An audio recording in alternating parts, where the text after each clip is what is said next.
کیا آپ جانتے ہیں ہمارے بزرگ کچھ ایسے سادہ ٹوٹکے بتایا کرتے تھے جن پر عمل کر کے لوگ اپنی زندگی آسان بنا لیتے تھے۔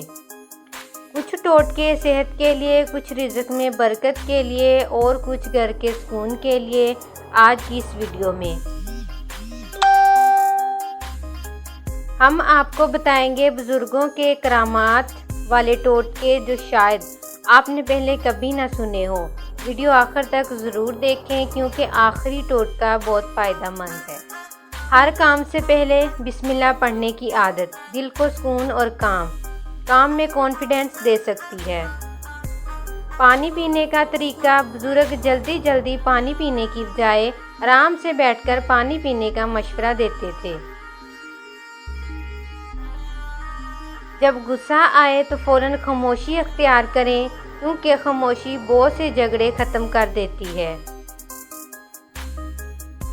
کھانے کی بے قدری نہ کریں، بزرگ کہتے تھے جو نعمت کی قدر کرتا ہے اس کے رزق میں برکت ہوتی ہے۔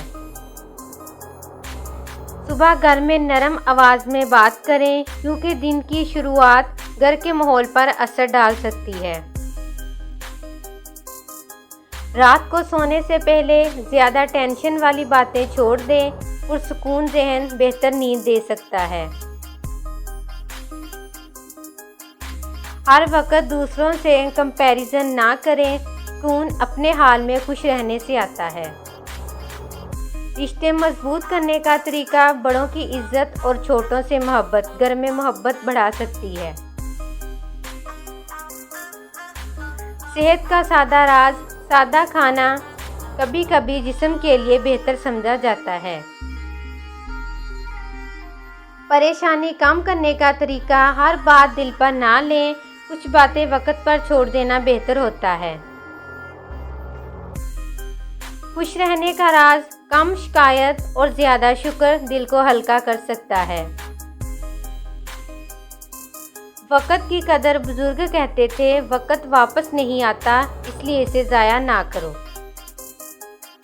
اچھی صحبت، اچھے لوگوں کی صحبت انسان کی سوچ بدل سکتی ہے۔ گھر کی صفائی، صاف گھر صرف خوبصورت گھر نہیں لگتا، سکون بھی دیتا ہے۔ بات کم، سکون زیادہ، ضرورت سے زیادہ بولنا اکثر مسائل پیدا کر دیتا ہے۔ دعا کی طاقت، مشکل وقت میں دعا انسان کو امید دے سکتی ہے۔ کھانے کی بے قدری نہ کریں، بزرگ کہتے تھے جو نعمت کی قدر کرتا ہے اس کے رزق میں برکت ہوتی ہے۔ سب سے خاص ٹوٹکا، بزرگ کہتے تھے ہر حال میں اللہ پر بھروسہ رکھو کیونکہ مشکل وقت ہمیشہ نہیں رہتا۔ ان میں سے کون سا ٹوٹکا آپ کو سب سے اچھا لگا کمنٹ میں ضرور بتائیں، اور ایسے ہی بزرگوں کے کرامات والے ٹوٹکے جاننے کے لیے چینل کو